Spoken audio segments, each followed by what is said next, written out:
This episode is proudly sponsored by Jack and Jill, a brand that's genuinely focused on children's oral care from the very start. As parents, we talk a lot about routines, sleep, food, development, but early dental care is just as important.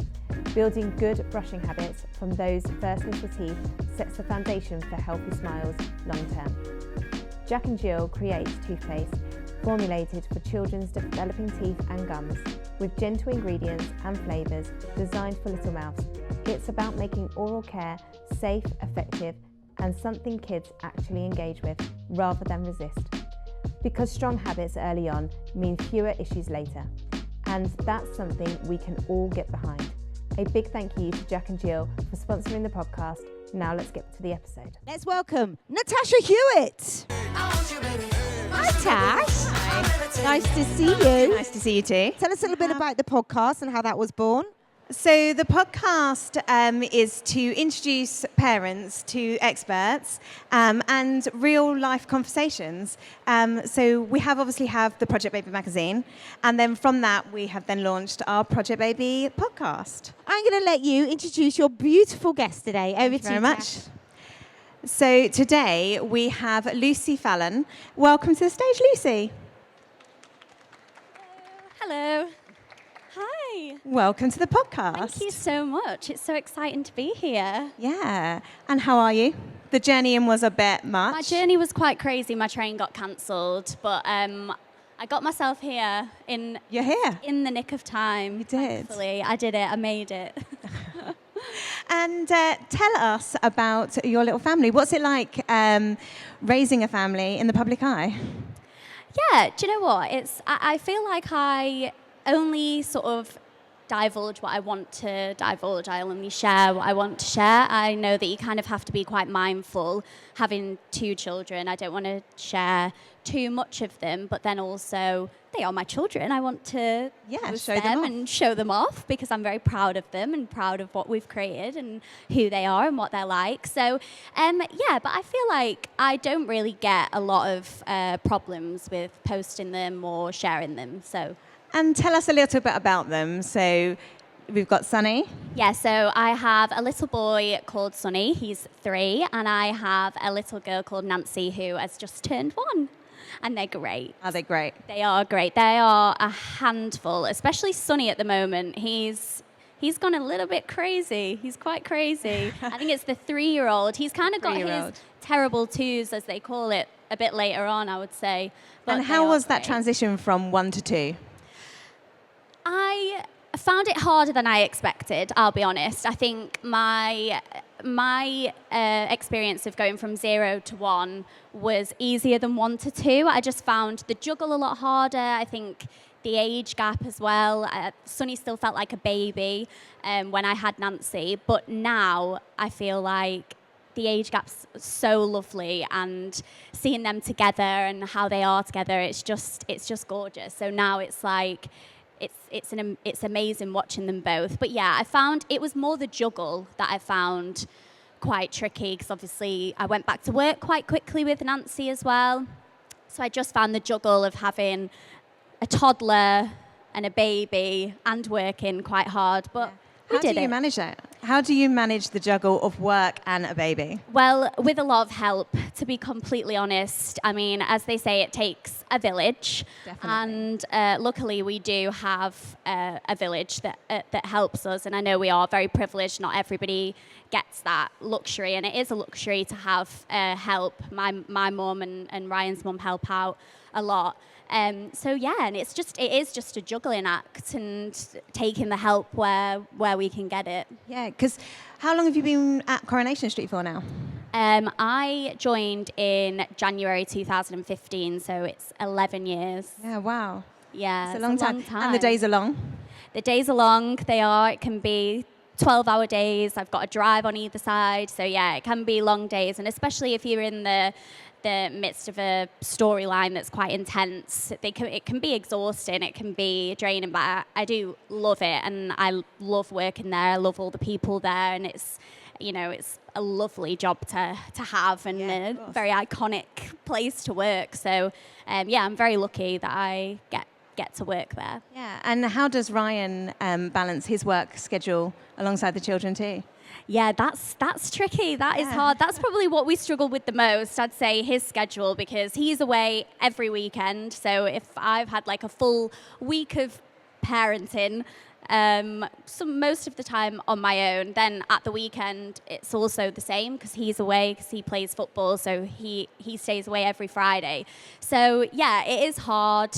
And his schedule changes all the time as well. So again, that's another side of it. That's like a huge juggle, but we manage. We manage. Let's take ourselves back to your births. Yes. Seeing as we are here at the baby show, after all. What were they like? Let's go back to the first. Let's go back to Sunny's birth first. Yeah, so what was that? Sunny's birth, I didn't really have much of a plan with Sunny's birth. I'm kind of like that in just everyday life. I kind of go with the flow, just sort of see what happens. I was incorrect to do that.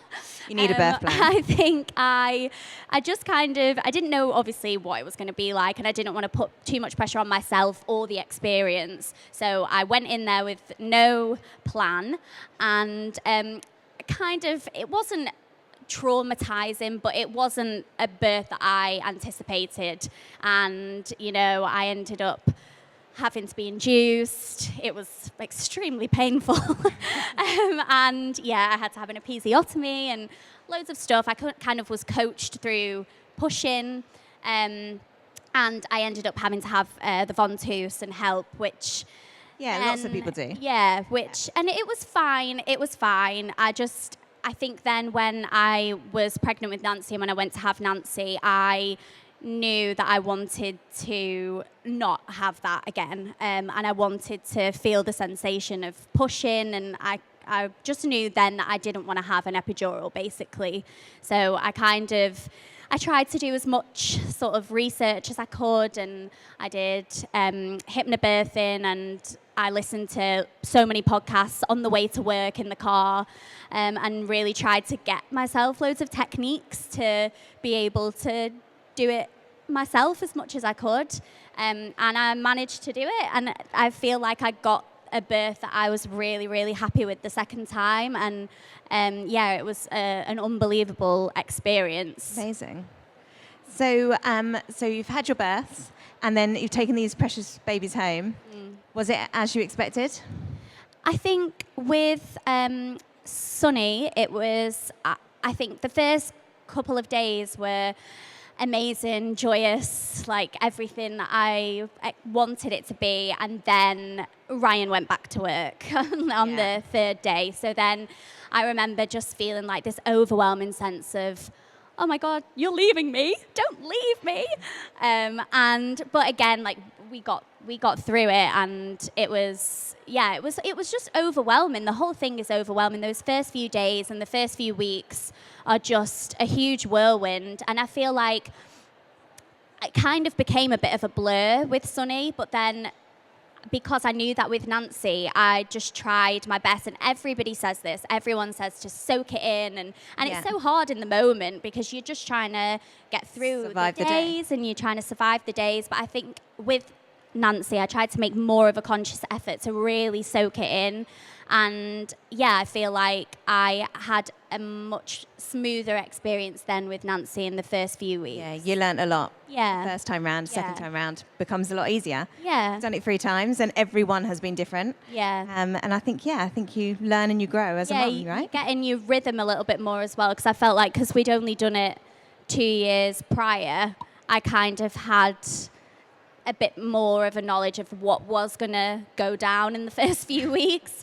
So I think the experience of doing it before made it easier, and I felt like I kind of wasn't as bothered the second time. I think the things that I was worried about the first time and the things that I put pressure on myself for, I didn't the second time. So I think that's a big thing as well. It's just trying not to put so much pressure on yourself in those first few weeks and just take each day as it comes. Yeah. What piece of advice, apart from that piece, what piece of advice would you give if you could give any gift to a new mum? What would you give her? Any gift, like a physical gift? Yeah. That's a good question. Do you know what? With Nancy, we used the baby Brezza, the machine. You know, the prep machine. I would give that to a mum. Would you? Yeah, because I breastfed both of them, but with Nancy, I knew I wanted to like combi feed because I was going back to work a lot quicker. And when I switched on that baby Brezza and pressed start, it's like a coffee machine for babies. Honestly, I was like, this has completely changed my entire life. So I would say that's what I would give to a You know what mum. I would give? I'd give one of those like gift boxes, like the food gift boxes. Oh, nice. Like yeah. someone bring me some hot food. Yours is actually better than mine, yeah. If that's a better gift, I would appreciate that more, I think. Or like a voucher so I can get a takeaway, guilt-free. Yes, yeah. I had a good friend that came round after Sunny was born, and she'd made a huge homemade lasagna. Yeah. And it was like the second day, and I actually burst into tears when she brought it round, because I was like, wow, it's a good friend right there. Good friend. Let's talk a little bit about products. Obviously, you've had 2 children now. Yes. From your first pregnancy to your second, are there any products that you would highly recommend for families to buy? Apart from They're the, like a the definite, you baby must buy that. They're all Brezza. here at the baby show. They're going to do Yes. their shopping. Yeah, hello. What would I recommend? Apart from the baby Brezza, what else did we have? We had... Do you use like a white noise machine? Oh, yeah, we use a white noise machine. Yeah, we had the little... is it the sheep? Ewan, he's here. Ewan, where He's are you? here at the show. Shout out He's Ewan. out there at the back. Yeah, we used Ewan the sheep, and we still actually use that now with Nancy, the white noise, and she's over 1 now, but I feel like she can't physically sleep without the white noise now. She can't. Can't She sleep without can't, it. and neither can I. I actually went through a really big phase where I was putting the white noise on Spotify on my phone at the side of my bed because I was so used to having Ewan the sheep in the room. Yeah. When he left, I was devastated when he went into his own room. Oh, bless him. I have to get you one. I know, I'll get thank one. you. Yeah, thanks. I need one. You're welcome. Anything else? Did you use a baby carrier at all? Yeah, we did. I didn't use it actually. Did Ryan use a baby carrier? No, Ryan didn't use it. No, I know. I think we kind of Ryan was quite lazy with things like that actually. But yeah, I did love a baby carrier, especially with Nancy. I found having hands-free time whilst Sunny was around was a lot easier. It was called Busy Growing, the one that we used. Yeah. But yeah, there's loads of baby carriers. But yeah, baby carriers are baby great carrier, ones. definitely. And when it came to picking your pram, when you had Nancy, did you go to a double? No. Did you not? No, we didn't, because when Sunny turned 2, actually probably before that, he just started to refuse to go in a pram. He wanted to walk everywhere, and so I just thought there was kind of no point. So whenever I was going out of the house, sometimes I would try and force Sunny to get in a pram and I would use the baby carrier, or Nancy would just go in her pram and Sunny would either walk for 2 minutes or be carried. So no, we didn't use a double pram. No buggy board? No. Yeah, we had a buggy You had board. a buggy board? Yeah, we had a buggy 'cause board. they're a godsend. Yeah, so sometimes Sunny would sit on that, but he's quite strong-minded and wants to do things himself, so he would much prefer to walk alongside the pram than go on the buggy Nice. board. But And do they go to nursery or preschool? yes, they do. So they both go to nursery. They go to the same nursery. They just go for 2 days. But yeah, that's been a godsend for us again with the whole juggling thing and having to juggle work and stuff. So yeah, they both they go to nursery. Nice. Mine have all been to nurseries. I love them. And Yeah. my littlest now goes to a preschool. Yeah. He seems to like that more than the nursery. Yes, Sunny absolutely loves nursery, and also I feel like he'll come home and know something different every day. So I feel like he learns a lot, and he's really confident as well, which I really love about him. He's so confident with other children, and I really put that down to the fact that he's gone to nursery. When I speak to lots of mums, they often say like they feel guilty that they have to go back to work and that they're going to have to put their child into a nursery. Yeah. And I say there is zero guilt. No, I know. I felt like that, It's just especially an extension of your village, right? Yeah, yeah, absolutely. And I felt like that probably more so with Nancy as well, because I went back to work earlier. So Nancy was only 6 months old when she went to nursery. So I felt like incredibly guilty for that. But actually now she just walks in there. She holds her arms out to her key worker. And it's lovely because she obviously enjoys going. Enjoys, she loves her key worker. So feels safe. Yeah, she feels safe and she's comfortable there, and that's all that we can ask for. Nice. And let's talk about if we could give anybody here some positive affirmations about motherhood. What would they be? I think my positive it would just be to take each day as it comes. Don't be so hard on yourself. Don't put too much pressure on yourself. I think, especially with Sunny in the first few weeks, I put so much pressure on myself to do certain things, to leave the house. That was like a big thing. Everybody said, my mum even used to say to me, you need to leave the house, come on, like take him for a walk and stuff. And there would be days where I'd be like, I actually don't want to. I kind of want to stay indoors all day. And I think that's totally fine. You just have to take every single day as it comes. Don't put too much pressure on yourself. And yeah, it's such an amazing experience. And it's one of you'll never ever get that experience again. And I think also it's just savouring every single day. And it's so hard, and people say that to you, and people used to say it to me, and it's such a hard thing to do because it's like, how do I know if I'm savouring every single day? But every stage goes so quickly. And now I think about it, like I have a 3-year-old and a 1-year-old, and we don't have any plans to have any more. I won't say that like Bible, but we don't have any current plans to have any more. And so I'm completely out of that baby stage, and I'll never get that back. And I think just they're not newborns after 8 weeks. And even though in the grand scheme of things, that seems like when you're in the beginning of it, it's like, oh my gosh, it can be quite overwhelming. But after 8 weeks, they're not a newborn baby anymore. And then you grieve that little section of life, and then they start doing things. I remember when Sunny turned 4 months old, I hysterically sobbed because I was like, oh no, 4 weeks old, sorry. I was like, oh no, he's a month old, like that's a month. And now he's 3. So yeah, it just goes so quickly. Just got to try and enjoy every stage, because you'll never get that version of them again, I guess. Did anything surprise you about parenthood?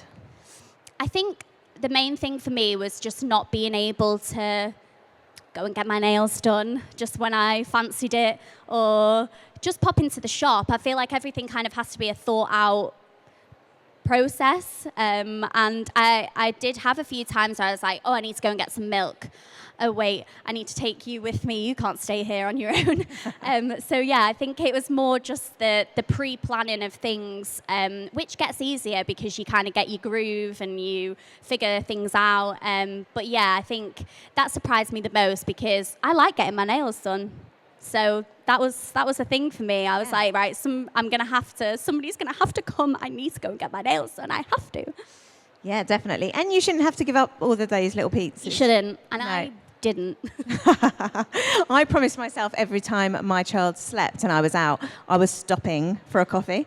Oh, yeah. Everyone was like, you should sleep. And I'm like, I just need the coffee. Yeah, no, I feel like, especially with Nancy, when anybody was like, sleep when the baby sleeps, I was like, no, I'm going to like sit and scroll on TikTok or something. Yeah, like I'm going to use this time wisely. Yeah, wisely, exactly that. People would say sleep was wise, though, Lucy. I know, yeah, but sometimes you just need a little doom scroll to Find a balance is our advice. Exactly. This podcast, our advice is find a balance. Find a balance. Yeah, but still don't give up things that make you you. Exactly, yeah, 100%. Because that makes you the best version of being a mum, Yeah, I believe. absolutely. And let's talk about the future. Mm-hmm. So the future staying at Coronation Street and juggling the family. Yeah, so I have no plans to leave Coronation Street. I've done that once before. I don't plan on doing it again. I love it there. They're very supportive. It's a very supportive place to work, and you get periods of time where you're not in. I'm not very busy there at the moment, which has been really nice because I get to spend time with Sunny and Nancy whilst they're little. But then also, in a few weeks' time, I am going to be busy again. So I have no plans to leave. I love it. I enjoy it. I've got some storylines coming up. But no more babies for us. What about travelling? Are you going to go on holiday this year? Are you going to try and travel with both of them? Yeah, I think we will do. I did try and book some time off in June because that's the only time that we can go anywhere because of Ryan's work, and they were rejected. My holidays were rejected because I'm going to be in work. So we will find some time. You'll find it. Have you travelled with both the babies? Yes, we've been to Portugal with them. And how did you find it? Good, yeah, we loved okay? it. Yeah, I mean, I remember the first time we took Sunny, I was super stressed about the flight and what it was going to be like, and it was totally fine. It was totally fine, and I think now I have got more confident in being a parent, and I don't care about the flight anymore. I'm just like, I was more worried about, what if they cry, and what if people are getting annoyed at me? I don't care about that now. Let them cry. Let them cry, exactly. And I think our anxiety with that makes it worse. Yeah, much worse. And it's not as bad when it actually comes about. No, and when Nancy was born, we actually went to Disneyland Paris for a couple of days when she was only about 7 weeks old. And looking back, I'm like, wow, that's pretty crazy that we did that. It's pretty impressive. Yeah, it's quite intense. But again, like, it was completely fine. And actually, she just slept all day, so it was like, and you had a good time. Easy, yeah, and we had a lovely time. So yeah, I think things seem like a bigger deal before you do them, and then once you do it, it's like, this is totally fine. Yeah, absolutely. And one question I ask everybody who comes on the podcast is, what is your love language?